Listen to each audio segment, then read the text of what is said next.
Assalomu alaykum aziz do'stlar. Sog'misizlar, omonmisizlar? Ro'zai Ramazonda charchamay, ro'zalar kanda qilmay tutyapsizlarmi? Muborak hayit ayyomi ham yaqinlashyapti ekan. Barchamizga hayit muborak bo'lsin. Yaqinlashib kelyapti turgan do'stlar, Oltiariqda Eskarapidagi obyektimiz to'liq bitdi.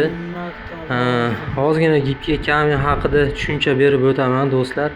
Gipka kamin o'tda yonmas, suvda o'ziga olmaydi. Suvda bemalol karchirlab devorni ursalaring bo'ladi. Namni devorga o'tkazmaydi.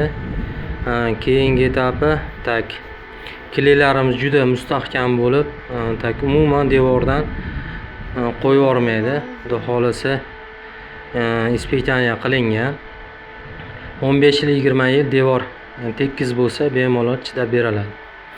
Do'stlar, yuzasida mramorniy kroshka bo'lib, materialimiz stekloxoz, ya'ni shisha tolani materialidan tayyorlangan.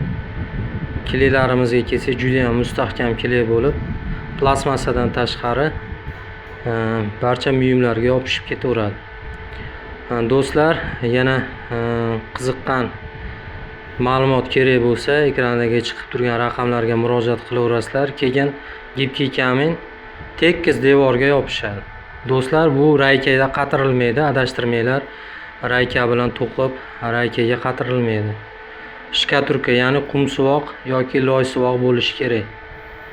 O'shalarga tekis devorga gipka kamin yopishib ketaveradi.